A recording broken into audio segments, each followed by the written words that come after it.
Hi friends, Grace and I hope you're having a wonderful day. We've got lots to get done today. I have lots of garden updates I need to catch you up on. I want to go ahead and pick some Forsythia over here and force it inside. I have some shocking news to share with you about the cut poinsettia experiment. I want to show you some rosemary I'm propagating. We're going to grow some mushrooms together. We're going to force some hyacinths, and the main thing that I have to share with you is that Saving Grace is currently undergoing propagation over at Jung Seed company, and I'm going to be sharing with you a short video where he is actually receiving Saving Grace and putting her into production. I just couldn't be more excited and thankful to Jung Seed.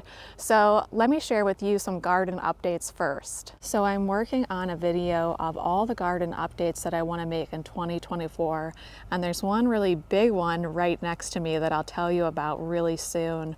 But looking straight ahead at the garden library, I have decided to redesign the interior. So originally we were going to have a complete wall of bookcases, and some of the bookcases were going to be a little bit larger than others. But once I started to really live in the library and get the feel of my needs and just the overall surface area, I decided it would be a better idea to put a mantle in the middle and then have bookcases on either side. This is mainly because we need a source of heat in there.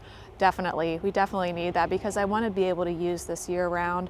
And so I thought instead of putting a heater on the side and taking up more floor space, we might as well just put a mantle in the middle. And the main thing is that I finally saw a picture of what I have been dreaming of all along. I'll put that on the screen for you.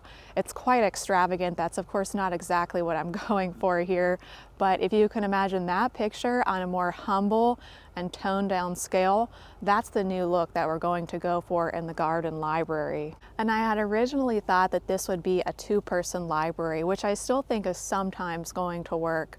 But my new plan is to really only have one high back chair in there.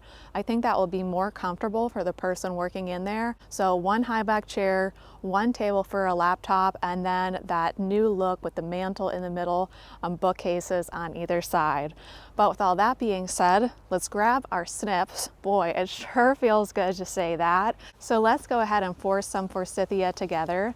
If you're new to forcing, it's just a fancy term for encouraging a plant to bloom outside of its regular growing cycle. So this Forsythia here, I propagated from the plant I referenced in the back of the property.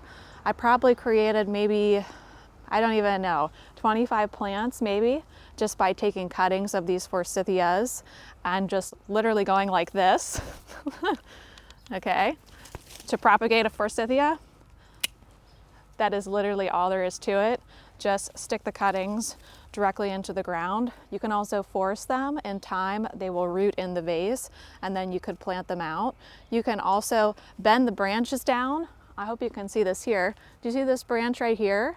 I've just bent it down to the ground and put a piece of wood on top of it, and it's going to root from there. That's called layering. So tons of ways to propagate Forsythia.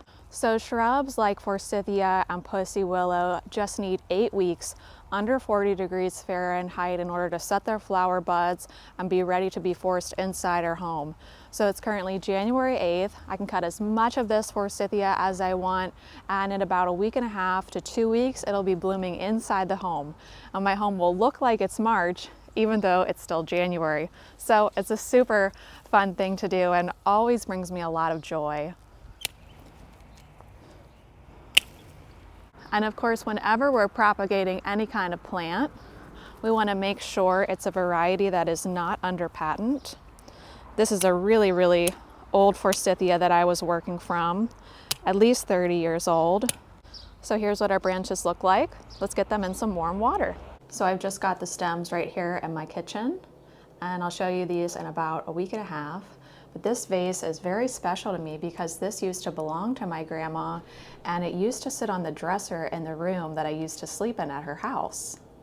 So it's currently January 8th, and we cut these poinsettias on December 30th. Around January 5th, the ones where we left the root system attached to the stem started to wilt, and they quickly declined thereafter. That's really surprising, and I'm not sure why that happened. I'm not sure if I just was messing with the root system so much that I hurt them, but let me know why you think that happened. Now here's how I learned to process poinsettias, which is to burn the stem ends, and this is supposed to prolong the vase life, stop the flow of the sap that comes out when you cut a euphorbia. However, when we compare it thus far to the ones that are completely unprocessed, we just cut these, stuck them in water. I haven't changed any of the water at all, just topped it up. I'm not seeing a really big difference.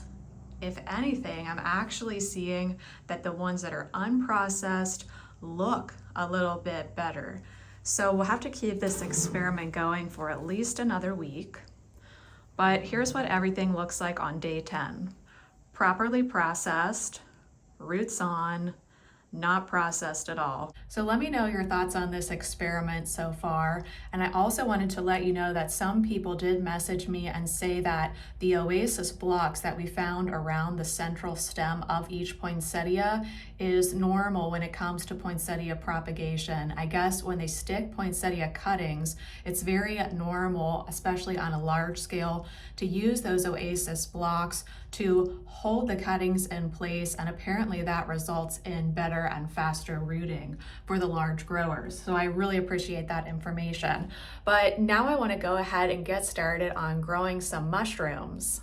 So this is the second time that I grew one of these North Spore mushroom kits. You can get these on Amazon. I'll link them below. I think they're about $32 to $35. Last year I did the blue oyster mushrooms and they were so much fun and incredibly delicious. So this year I wanted to try pink oyster, and they're really easy to grow.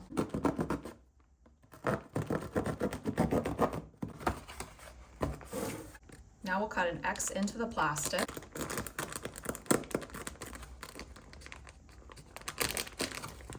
It comes with this spritzer here that I've just filled with tap water. Now we just spray the block, and it says to spray it at least twice a day, every day, and to keep it in a humid area of your home and out of direct sunlight. So if I'm being honest, I was a little bit skeptical of waxed amaryllis. I've always thought that maybe they would topple over, not perform as well, but these are beautiful. These are all white candle amaryllis and gold wax from Amaryllis and Caladium Bulb Company. And I would say the main difference between these white candles in wax versus ones that I think I have some over here in a vase, versus ones where I just planted a bulb, is that the flower size is, I would say, maybe about half the size of a normal white candle. So those white candles are fading now, but you see how big those are? So here's a better side-by-side comparison. The one that I'm holding right here is grown from a bulb that was not in wax, and I still have this bulb. And here we have the wax bulb. So you can see you have a much smaller flower, but really it's probably better proportioned for the kind of display that you get with the waxed bulbs. And I think the best part is no fungus gnats with waxed amaryllis bulbs. So I'll let these put out as many bloom stalks as they want. It looks like we're gonna get at least 2 from most of the bulbs. And once I'm positive they're all done flowering, I'll go ahead and remove the wax and pot them up.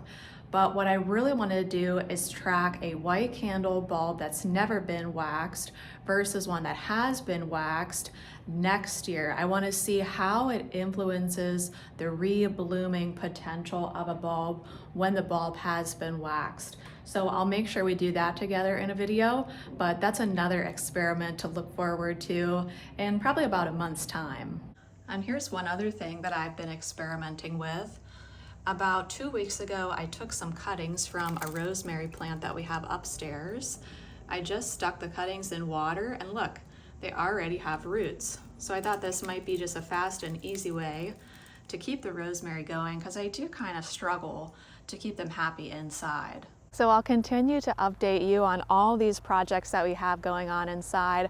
I also have 100 hyacinths in my basement right now that I'm forcing for Valentine's, so I'll show you that in an upcoming video. But for now, I want to head over to Jung Seed Company in Wisconsin, where Saving Grace has made her safe arrival, and she's being propagated to hopefully one day enter the market.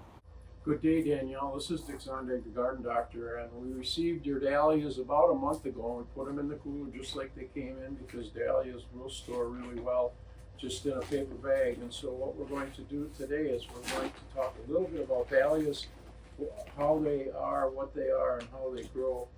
We're going to cut up Saving Grace first, and we're going to not only call it Saving Grace, but we're going to call it Northlawn Saving Grace because a lot of the hybridizers have a particular name they put on it, and they'll put their own identifier on it. And so this is the tuberous root that Danielle kindly sent out for production, and quite a bit of soil still in the root, which was great because it helps keep it from drying out.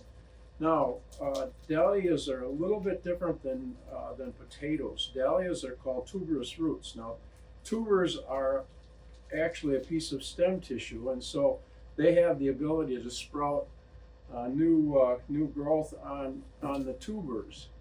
But dahlias are called tuberous roots, and tuberous roots are actually root tissue. They're not stem tissue, and so they don't have the eyes on the tuber part of the plant, and so you have to have a piece of stem tissue on that tuberous root to get it to grow, because if you don't have an eye on it, it's not going to grow. And so what we're going to do is we're going to try to get as many divisions out of this healthy, very healthy plant that you sent. So we'll start by taking a knife and just dividing it in two, which will give us a better idea of what it looks like and how we can divide it so we get the most divisions. Okay, we've got the initial cut made, and what we're going to do is take a clippers and we're just going to go down the middle of that stem and cut it again. And the neck has to be in good shape, so that one we'll have to cut off because it's been twisted. So there we go. We got 20 divisions from that one big clump. And so what we'll do now is we'll leave those sit out in a warm spot for about 3 or 4 days. What I'm going to do is take a flat and start them in a flat, and once they start to sprout, we'll put them in individual pots because we want to produce as many cuttings as possible. Once they start to grow, we'll take cuttings off from them and root them, so that we'll try to have as many rooted cuttings as possible, so we can get Northlawn Saving Grace off and on its own. Well, thank you so much, Dick, for sharing that update with us, for this opportunity, and for taking your valuable time to really teach us how this whole process works. I have to tell you how special it is to have Jung Seed propagating Northlawn Saving Grace. Now, Northlawn is the road that my grandma lived on. My farm, my garden is named for her. The hummingbird that I use as my logo is also in her honor because of the Hummingbird Scholarship, the Hummingbird Award that was erected in her honor upon her passing. But why Jung Seed is so important in this story, and I think I kind of mentioned this to Dick in passing, is that growing up, you know, my grandma did everything from seed, and she propagated all her own plant material. We never visited a nursery. Anyway, all that to say that she had this cream-colored rolling microwave cart in her kitchen. Now, she didn't have a microwave on it. On the top shelf, she had a crock pot, which is where she would put wedding soup. I grew up in a big Italian family. And then on the rest of the cart, on the top and bottom shelves, she just had stacks of seed catalogs.